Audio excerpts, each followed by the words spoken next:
This is the People's Water Board Water Wednesday webcast for January 11th, 2023. Welcome, welcome, welcome, beloved community. We are back again with yet another installment of the People's Water Board Coalition's Water Wednesdays webcast. As usual, I'm here with my lovely co-host, Valerie Jean, and I want to give a shout out to our behind the scenes tech guy, Lou Novak. And today, people, we have one guest that we've already had the pleasure of having on the show that is vital to getting information out to the city and was conducting everything, all his research, solo dolo by himself. We also have the pleasure of having a gentleman that is just, he says he's not an activist. He says he's not an activist, but he is. He's a voice of the people, of all the directly impacted residents. And I am just so happy to have Mr. Jermain Payne here as well to speak on what residents can do, tell his story so that you know that you're not alone, and to bring more cohesiveness to this fight, to let us know that we all need to stand and band together for this fight against water insecurity. Thank you so much for being here, both of you. Thank you. Thank you. Thanks, Mike and Jermain. It's just such an important conversation to have because even before we got on the call, Jermain, you said people are suffering in silence, and that's why you're telling your story. It's really, really important for folks to know what's happening here in Detroit and the kind of just oppressive things that people are going through. So it's a short show, so I'm gonna jump right in. And I've got questions for both of you, but Jermain, can you tell us a little bit about yourself and, you know, what happened after you bought a land bank house or after your mom bought a land bank house and what'd you go through? So, by the way, the People's Water Board, my name is Jermain Payne. I am a youth of this city as well as a young adult of this city. I grew up in the city of Detroit. I was born and raised on the east side of Detroit and was raised on the west side of Detroit. I went to Detroit public schools. So I've been a member of this city for a very long time. And so in 2020 of July, particularly, I was on the website, the Land Bank's website, and I was looking at houses to buy in the auction area on the website. I seen a particular house that stood out to me. It was a single family brick home off of the area of Greenfield and Finkel, which is the St. Mary's district. I liked it. I liked the house. I went by, looked inside of it. Didn't have no significant water issues or anything. Nothing stood out to me. It didn't have like a water line cut on the house like normally they write that water is cut to that particular property if it was, if it had issues with water. Yeah. So after bidding on the house, I let the house sit for six months. Got the money up for closing. In 2021 of April, I discovered that the house was filled with water. So the basement was like sewage water stuck in the basement, and it wasn't going anywhere. It was about 100,000 gallons of water in the foundation. So I started doing some research. I started calling DWSD, letting them know that we have a problem here. I need somebody to come out and look at it. I had also reached out to the land bank, letting them know that, hey, you guys sold me a house with sewage water inside of it. Kind of like they basically left me blind and ignored me for several months up until the time of October, November of 2021, when I actually dug up the property, discovered that the gas station had their lateral connected to my house and was dumping their sewage in my basement. Then after that, I disconnected their sewer pipe and then put mine back together. And then I called DWSD. I said, hey, I found your problem. After you guys told me thousands of times that you guys are going to send a crew out to investigate. No one showed up. No one came out to fix the problem. Nobody tried to figure out the problem. So after that, I got the water to go out of the house. I got the connection back to the sewer. Called in. You had to do all of that yourself? Yeah. DWSD not once came and helped? No. And you had to cut the water line from the gas station yourself? The sewer line. The sewer line? Yes, I had to. Because the gas station sewer was going in your basement. Yes. That's just insane. I'm sorry. I just really wanted to show people what was really going on. Oh, well, no, I had to go make police reports. I went to the 2nd precinct. I let Detroit Police Department know that the gas station had legally tapped into my sewer, and then that I disconnected them, and they were dumping sewage in my basement. They did send out an investigator. DWSD sent out an investigator a year later. So after all the aftermath, after all the headaches, they sent an investigator out, and we'll get to that later on in another question. But I want to kind of focus on this story because this story is a story that is well different from a lot of people. You know, I want people to understand that this was crazy. So in December of 2021, I called DWSD and I told them, I need water. I paid the $150 deposit to get water on. I need a water meter appointment. So I scheduled a water meter appointment. So about January, the guy came out, tried to start a meter. He told me, I can't find your stop box. There's no stop box to this house. I can't turn your water on. So he's like, well, I'm going to have to escalate it to the maintenance department, maintenance and repairs, the field service. So that crew was supposed to come out. Instead of a crew coming out, they sent an investigator. Investigator said, oh, we think it's water that goes to this house, but we don't know. I think this is just a land bank house. And they said, no, this is a land bank house. You don't have water. This line's been cut. So soon as I heard that information, I got to going, what's going on here? So I called the land bank and asked them, was the water line cut? We don't know. We don't have any records that the water line was cut. Keep in mind on the website, it says no water cut on the website to this property. So there was no disclaimer. There was no documents in the closing or anything. There was just, they threw me in the blind with this house. Yeah. So, and then in 2022 of March, I came to one water board meeting and I let them know that, hey, I don't have any water. Can you guys give me a water line? And Gary Brown made all these promises, lies, telling me that he's going to give me water. He's going to fix the problem. He's going to put $1 million aside to help me with my particular situation. And a lot of other people who have been suffering coming to the water board meetings, letting them know that he was going to set the money aside to fix their problem. Let's go on to the next question. All right. Lies. That's a lot. That's a lot. It's a mess. How's this water insecurity impacted your family? So I have 2 disabled, a niece and a nephew that I take care of. And I also have a daughter, but she doesn't live in Michigan. She stays in Georgia with her mother.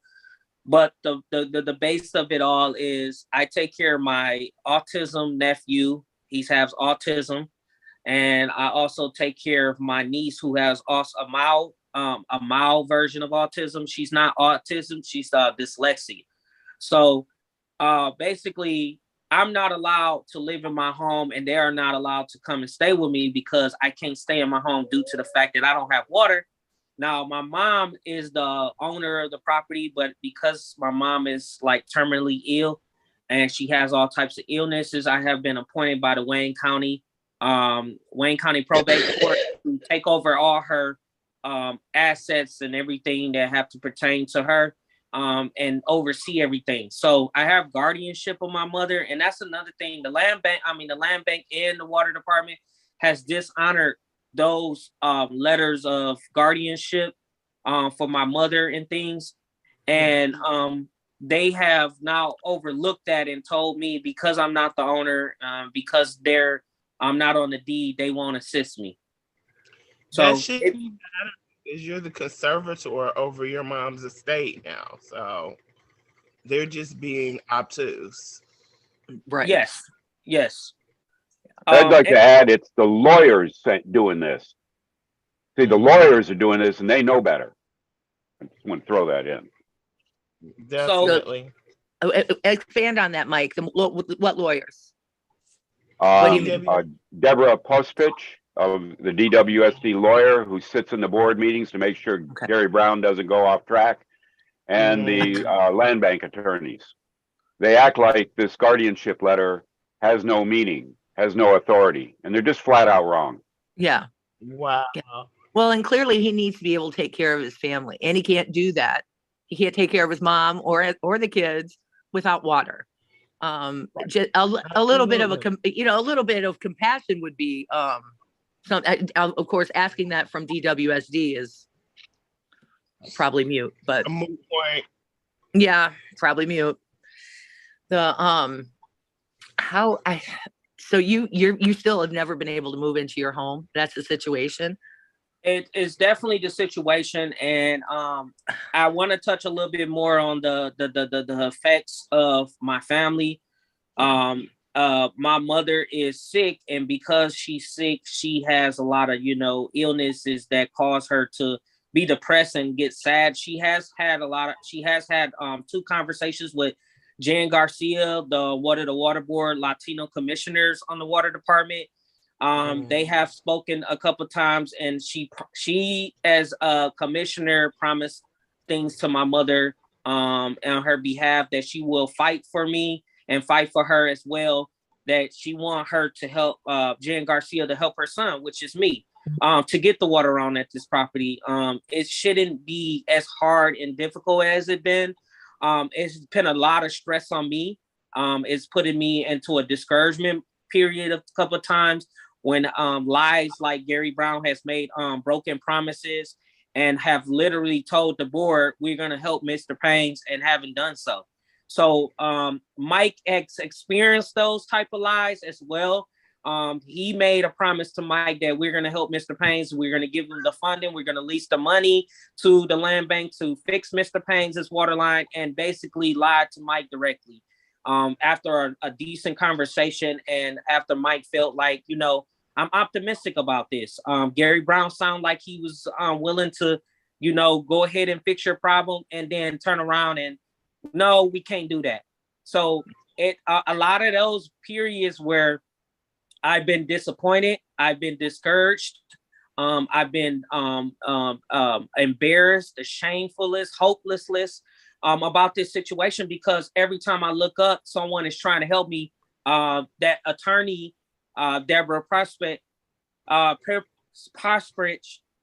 she turns it down. She shuts it down. It's gotten to the point where she doesn't even want to talk to Mike now, Mike Shane. She told, if you're going to help Mr. Payne, we don't want to talk to you. So every way I look up, she's shutting people down who has tried to fight for me or advocate for me, and trying to get me a water line. It's very disturbing. Yeah. You would think just the fact that your mother is severely ill will be enough for them to put a proper water line into the home.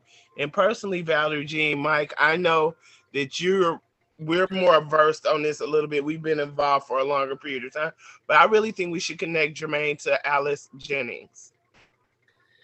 Yeah, we've already, I think that's really important. We should do that, and let's do that. Let's hook them up in an email and see what she has to say about the situation. It works with our organization, Jermain. I want everybody to top-notch attorney in Detroit. I just want Jermain doesn't know her.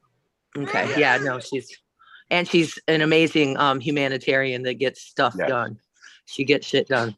I appreciate it. So we'll get you hooked up and see if at least tell her your story and see what can be done. I wanted to point out some of the things that Jermain said that me and Nicole know personally. The shame that goes on and the depression, the trauma, the traumatic act of having to carry your own water, not be able to take care of your family. Those things don't don't heal up right away, especially even once the water's turned back on. The trauma and stress and shame and all of those things, I know personally, Jermaine, it takes a really long time to heal from it. I went through watching my whole neighborhood get shut off in 2014, all at one time. And still to this day, I can't talk about it or think about it without feeling deep amounts of emotional trauma by it.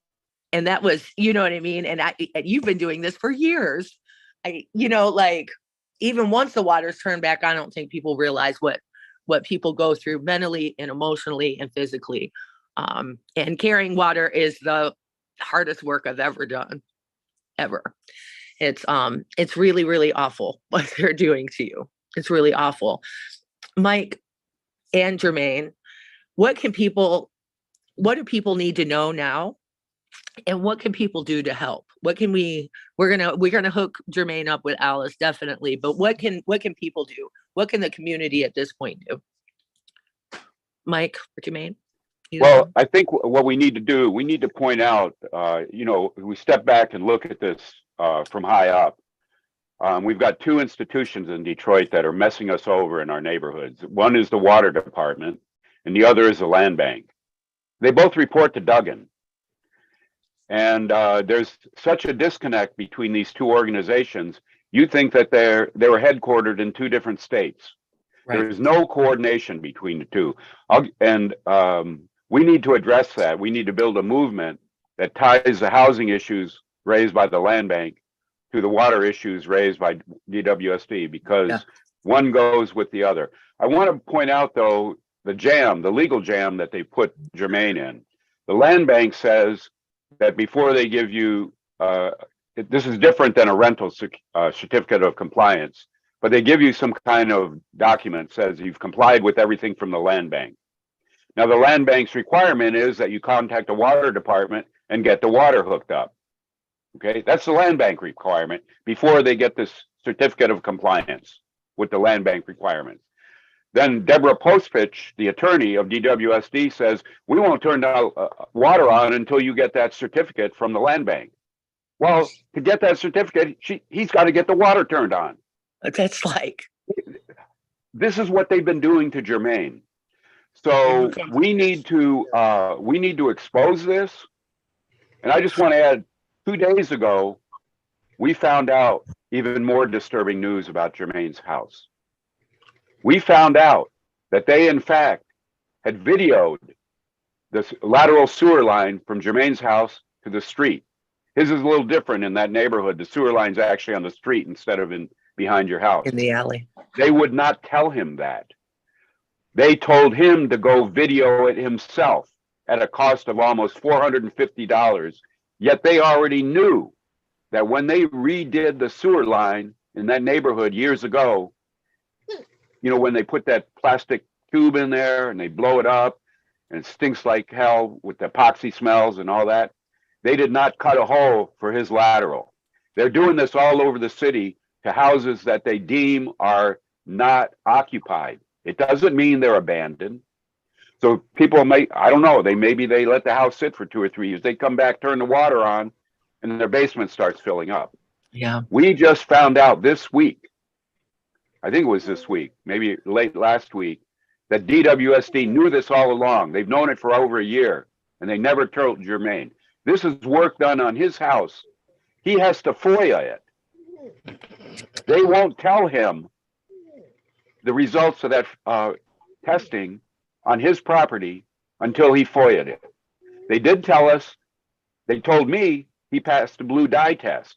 The blue dye test, they dropped blue dye in and they looked to see if it came in the sewer. It did. It found another way in. Oh my gosh. Which is too complicated for this podcast. But this is what they're doing. And so now we have another issue. Who is going to cut the hole in that plastic so the sewage can flow out of his basement? Right. This is the fact that wild. They are not willing to help. And I mean, it's not like they have to move mountains. All they got to do is communicate with each other and do it and have some compassion and get it done. Like, That's it's right. not like they're moving mountains. Jermaine, do you have any type of legal action that you're taking against the gas station at least?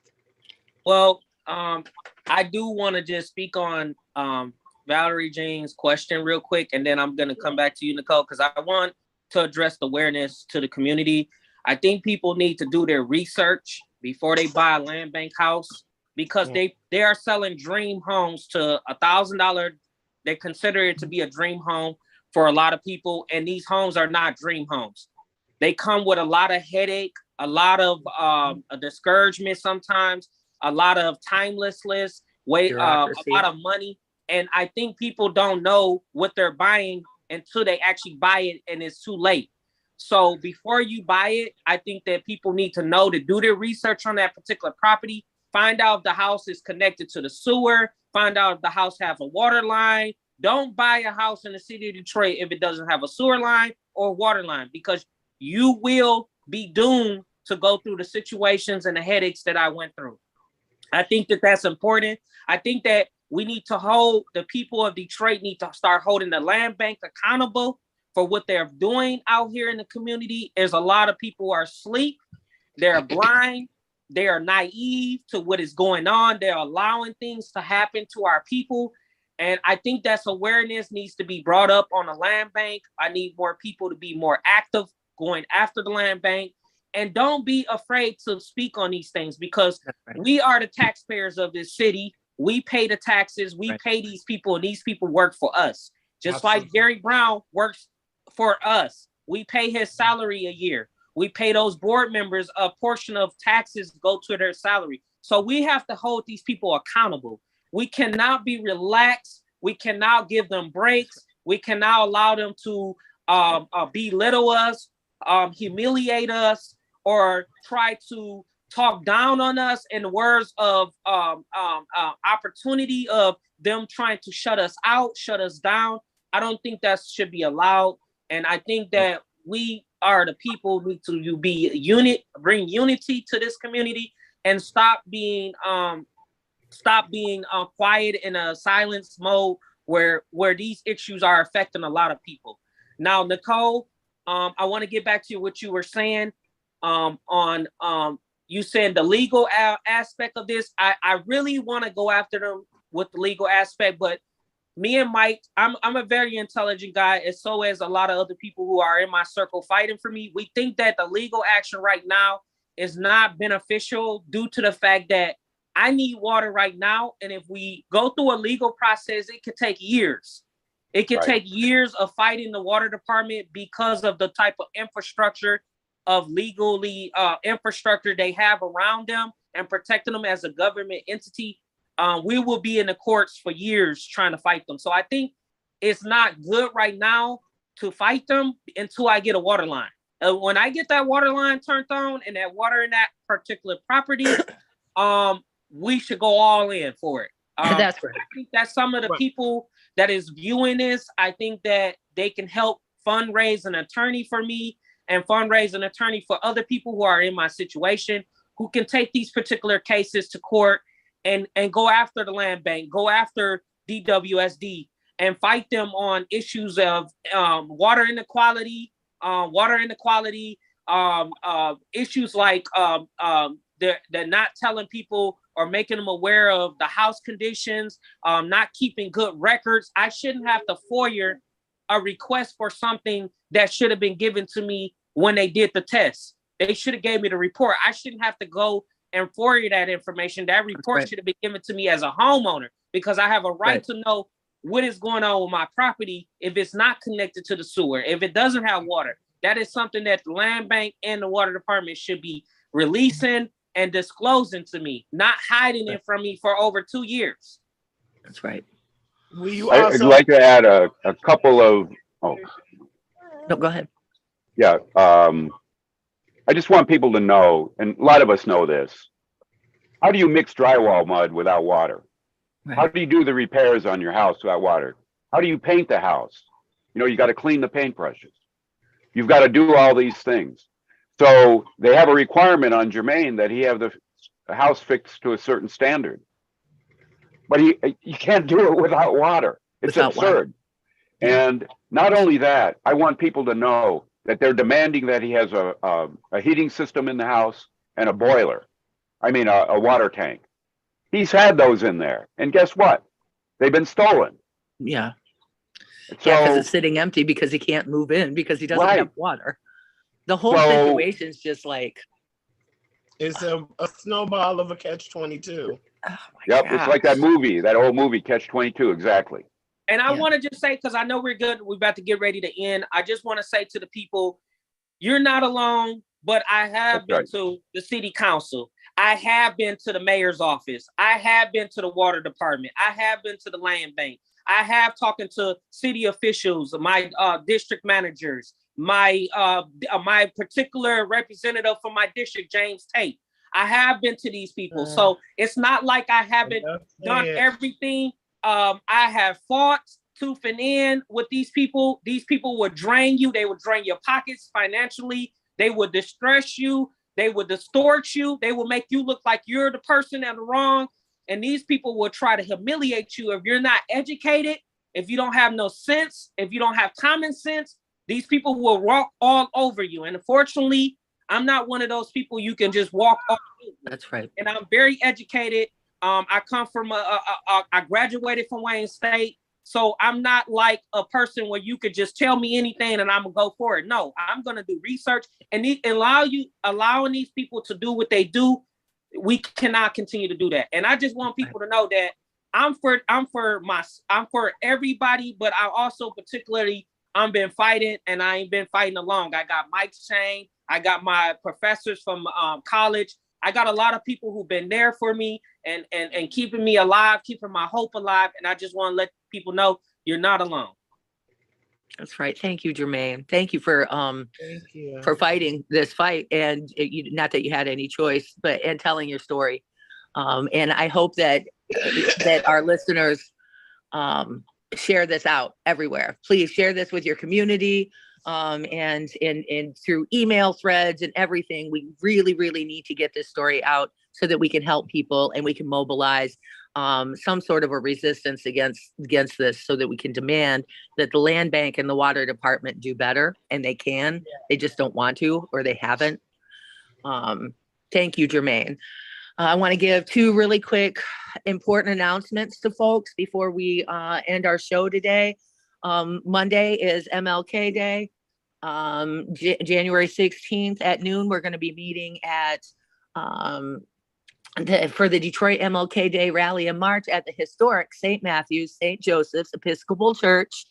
It's 8850 Woodward Avenue. It's in Detroit. This is the 20th annual demonstration in March. It's going to have a community meal, but also the People's Water Board has got a really, really important announcement that day. So we're hoping that everybody makes their way to MLK Day on Monday. We have all of that graphic and all of the details is on all of our social media, the People's Water Board social media. So everybody can go and grab that graphic and get all of those details, and please share it. It's important that we mobilize and we get as many people as possible to MLK Day. The very next day, we're having the People's Water Board is holding a demonstration.